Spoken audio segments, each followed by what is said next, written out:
Hello mga bebelas, ito na pala ang part 2 ng aming field trip, no? So tapos na kami maglibot-libot sa Elephant World, kaya ayan, sumakay na ulit ng bus ang mga bata. So mag-ready na naman si teacher nito para sa kanyang kabuhi, kaya malipong doon ako basta magsakay ako ng bus.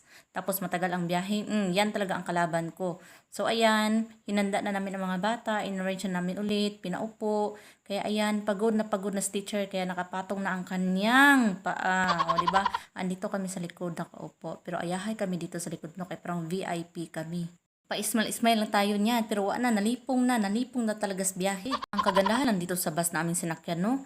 Kaya parang nagdisco-disco lang kami sa loob. Pinailaw-ilaw pa nila sa loob ng bus. Tapos nagpatugtog sila. Kaya ayan, ang mga bata namin nagsayaw-sayaw. Lalo na ang kotay teacher namin na advisor ng 1/2.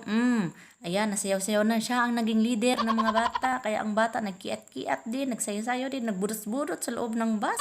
Lang talaga ako sa mga bata namin ba. Kaya hindi sila malipong sa bus. Uy, sana all pa sila. Si teacher, nalipong na.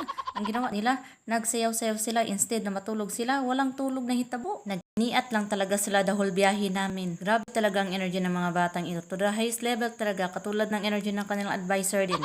Nakarating na pala kami sa second destination namin, no? So, dito kami sa Wat Mongkulrat Luang Puchuwen. Yan yung tawag nila. Temple ito siya. Kapag sinabing Wat, ibig sabihin sa English niyan, kay temple iyan siya. So, maganda talaga ang temple dito ba? Na-amaze talaga ako, lalo na sa elepante. Gustong-gusto ko talaga yung mga estatwang elepante, totoong elepante. Sobrang lawak talaga ng temple nila dito ba? At maganda pa talaga. Kaya lang, kung gusto mo pumunta dito, medyo kuan siya ba? Kung tawag pa na, kung sa Bisaya pa na kay, medyo sudlunod, yun kaayos siya. Mura siya, nasa dulo ng walang hanggan. Inana, ganang iyang pagkakuan na plastada.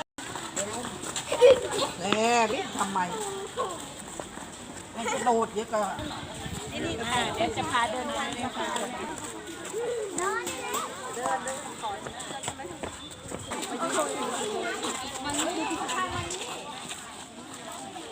Papunta na pala kami dito sa parang pinaka-highlight ng kanilang lugar ba, yung White Temple nila. Ang ganda-ganda talaga sa actual. Pero bago yan, kailangan muna namin mag-picture-picture, mag-video-video. Kailangan muna namin mag-model-model ba. Bago kami makarating sa White Temple, no, kailangan muna namin pagdaanan itong dragon na may 5 ulo.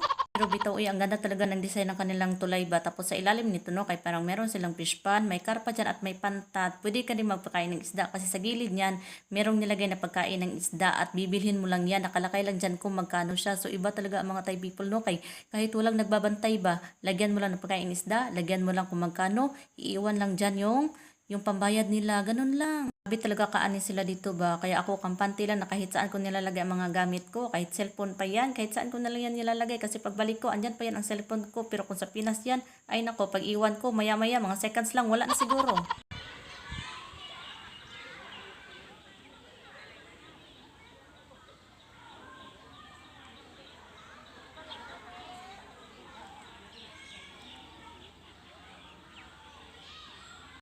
Perfect talaga magmuni-muni dito sa temple nila ba. At saka ang linis-linis ng lugar, no. Halos lahat ng lugar talaga dito sa Thailand kay malinis. At mas disiplinado talaga ang mga tao dito sa Thailand ba. Hindi mo talaga maiwasan na makompare mo good sa Pilipinas at saka dito. เดี๋ยวยืนอยู่แบบนี้แต่ไปให้ถึงแบบตรงนี้ยืนแบบเดิมนี่แหละแต่ไม่ให้ถึงแบบเฮ้ยนี่มาเนี่ยสวยสวย Enjoy na enjoy talaga ang mga bata sa kanilang field trip pa. Lalo na si teacher. Kaya first time ko talaga mag-field trip pa. At dito pa talaga sa Thailand ang experience ko. Ang first time experience ko. Grabe talaga ang energy ng mga bata namin dito ba. Kaya parang hindi man nabawasan. O 100% lang gihapon. Pero kami mga teacher, kaya nangaluyan na talaga kami. Finally, no, nakauwi na talaga kami. Super kapoy talaga ang katawan ni teacher. Lami na yun kayo iligid-ligid.